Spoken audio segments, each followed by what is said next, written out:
Okay, तो आज की बात कर लेते हैं। सबसे पहले बात कर लेते हैं हम लोग बैंक निफ्टी में ट्रेड्स की। ठीक है, तो ओवरऑल देखा जाए तो आज का डे एक्सपायरी का था। ठीक है, और एक्सपायरी के डे में मैं मोस्टली ऑप्शन को सेल कर देता हूँ। ठीक है, और ऑप्शन सेल करके मेरी चांसेस यही रहते हैं कि मार्केट को हमेशा एक रेंज में रहना चाहिए। हालांकि ऐसा हुआ नहीं, मार्केट साइड मतलब नीचे आई, बट मैं तब भी प्रॉफिट में था। मैं आपको एक्सप्लेन करता हूँ किस तरीके से। यहाँ पे हार्मोनी के कई सारे लेवल्स भी बने थे, बट मेरे रूल के अकॉर्डिंग कोई भी ट्रेड नहीं बनी थी।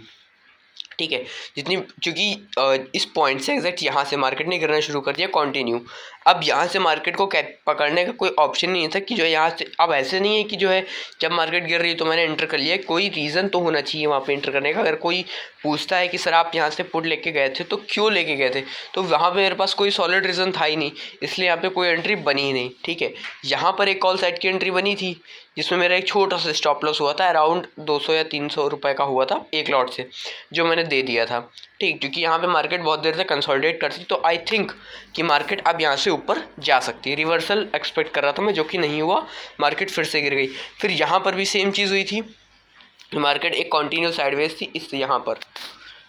ठीक है, तो यहाँ पर भी सेम चीज़ करने वाला था मैं, मगर मेरी ऑप्शन सेलिंग की पोजीशन और दूसरा मेरे पास टाइम नहीं, क्योंकि अराउंड यहाँ पे 2:30 बज चुका था और मार्केट अभी भी एक साइडवेज में ही चल रही थी। अब यहाँ से सिर्फ आधा घंटा मिलता है, क्योंकि 3 बजे के बाद कोई किसी भी साइड की एक बहुत ही अजीब सी मूव आ जाती है जो थोड़ी सी प्रॉब्लम क्रिएट कर सकती है। तो यहाँ पर सिर्फ आधा घंटे का टाइम मिल रहा था, तो अगर यहाँ से रिवर्सल आता तो इतना अच्छा रिवर्सल नहीं आ सकता था, या हो सकता है कि मार्केट उस समय साइडवेज पर चली जाती, तो मुझे ना टारगेट मिलता ना लॉस मिलता, मुझे बीच में एग्जिट करना पड़ा था। ओके, उसके बाद में बैंक निफ्टी में ओवरऑल कोई भी ट्रेड नहीं बनी, मैंने ऑप्शन सेल करके छोड़ दिए थे।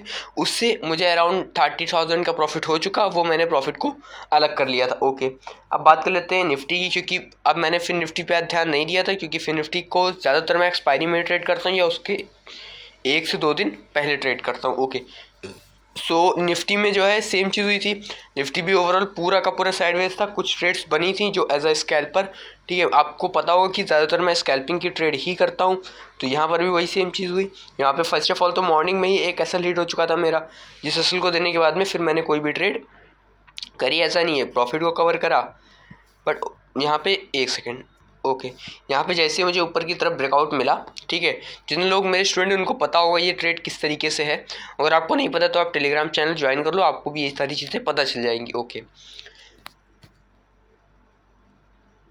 अब यहाँ पर देखो, यहाँ पे जैसे ही मार्केट ऊपर आती मैं एंटर करता हूँ, तुरंत मार्केट मेरा एसल कर देती। ओके, उसके बाद से फिर कोई भी एसल नहीं होता है यहाँ पर। ठीक है, मार्केट आराम से जो है अपने आराम से मुझको ट्रेड देती रहती है, मैं ट्रेड करता रहता हूँ। उसके बाद में यहाँ पे कोई भी एसल नहीं होता, हालांकि इधर कोई ट्रेड बनी हुई नहीं थी, बट जहाँ पे ट्रेड बनी है वहाँ पे मैं आपको एक्सप्लेन कर रहा हूँ। एक सेकेंड,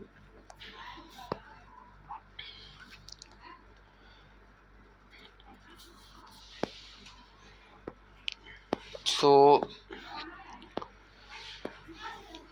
क्योंकि मोस्ट ऑफ द ये सारी ट्रेड्स एल्गो के थ्रू होती हैं, तो क्योंकि ये सारी स्कैल्पिंग ट्रेड है, तो कई बार जो है ये चीज़ पता नहीं चल पाती, क्योंकि वो ऑटोमेटिक बॉट के थ्रू होती रहती है। ज़ीरोधा वगैरह पे या कोटक में सारे ऑप्शंस होते हैं कि आप बॉट के थ्रू ट्रेड्स प्लेस कर सकते हो। ओके,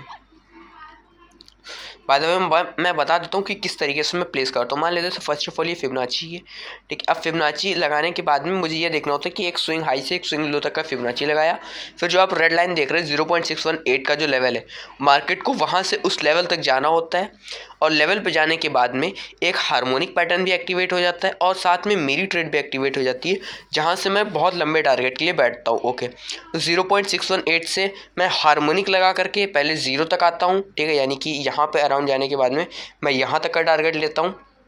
उसके बाद में यहाँ पर मेरी लेवल एक्टिवेट हो जाती है, यानी मेरी ट्रेड एक्टिवेट हो जाती है, तो मैं यहाँ से 1:1 का रिस्क रिवॉर्ड लगा के, यानी कि एसएल अराउंड यहाँ तक, तो उसके अगेंस्ट में टारगेट अराउंड यहाँ तक लगा के बैठता हूँ। और जब हार्मोनिक से बैठता हूँ तो एसएल ये बहुत छोटा सा, और मेरी ट्रेड अप्रॉक्स 0 तक तो आती है, वरना 0.236 तक भी आ जाती है। अब यहाँ पर आप लोग देख रहे होंगे, जब आप इसको अपने पे लगाएंगे तो 1 मिनट का टाइम फ्रेम है, तो आपको बहुत छोटे स्टॉप लॉस से बहुत छोटे टारगेट दिखाई देंगे।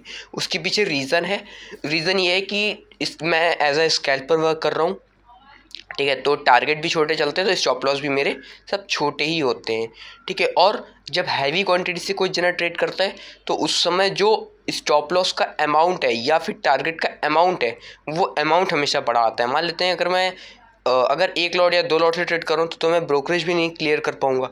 बट अगर मैं 10,000 या 20,000 या मान लेते हैं कि मैं ट्रेड कर रहा हूँ अप्रोक्स 15,000 क्वांटिटी के साथ मैं ट्रेड कर रहा हूँ, ठीक है, तो अब वहाँ पे से अगर मैंने सिर्फ 5 पॉइंट भी पकड़ लिए तो भी मेरे अमाउंट के हिसाब से देखेंगे तो बहुत ज़्यादा के हिसाब से बहुत कम परसेंटेज मिला, बहुत कम मिला, बट अमाउंट मुझको मिल गया 75,000 रुपये।